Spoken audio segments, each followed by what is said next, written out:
Hello everyone. आज हम एक बहुत ही इंटरेस्टिंग टॉपिक के बारे में बात करेंगे, लॉ ऑफ कॉरेस्पॉन्डेंस।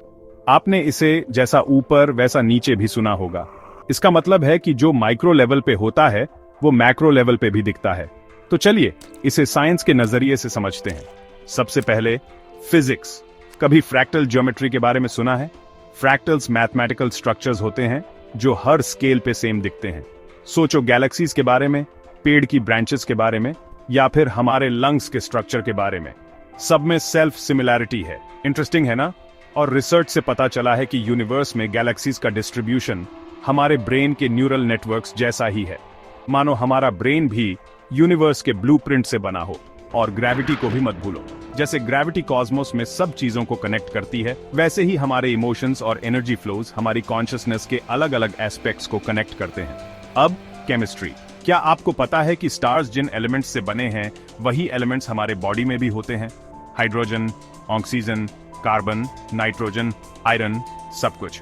हम तो लिटरली स्टारडस्ट से बने हैं और हमारे डीएनए के कार्बन स्ट्रक्चर्स स्पेस में पाए जाने वाले ऑर्गेनिक मॉलिक्यूल्स जैसे ही होते हैं। लाइफ और यूनिवर्स का केमिकल फाउंडेशन एक ही है। अब थोड़ा क्वांटम की बात करते हैं। क्वांटम एंटेंगलमेंट बताता है कि पार्टिकल्स एक दूसरे को इंस्टेंटली अफेक्ट कर सकते हैं, चाहे डिस्टेंस कितनी भी हो।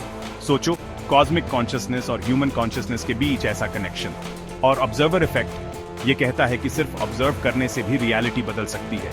जैसे हमारे थॉट्स हमारी पर्सनल रियलिटी बनाते हैं, वैसे ही वो यूनिवर्स को भी इन्फ्लुएंस कर सकते हैं। अब बायोलॉजी, कभी सेल और गैलेक्सी में सिमिलैरिटी देखी है।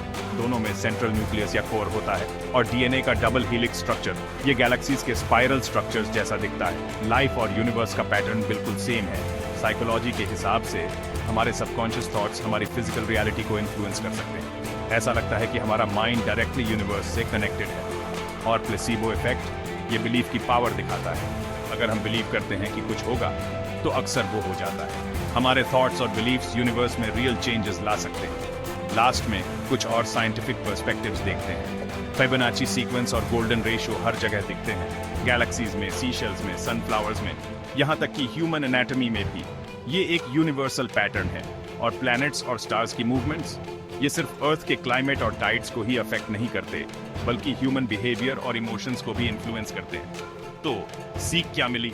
लॉ ऑफ कॉरेस्पॉन्डेंस सिर्फ स्पिरिचुअल कॉन्सेप्ट नहीं है, ये साइंटिफिकली बैक भी है। हमारे बॉडीज, ब्रेन, सेल्स, डीएनए और थॉट सब यूनिवर्स के स्ट्रक्चर और वर्किंग्स को रिफ्लेक्ट करते हैं। जैसे यूनिवर्स है वैसे ही हम हैं। देखने के लिए धन्यवाद। लाइक, सब्सक्राइब और बेल आइकॉन दबाना मत भूलना। और ऐसे ही इंटरेस्टिंग इनसाइट्स के लिए अगली बार तक क्यूरियस रहो।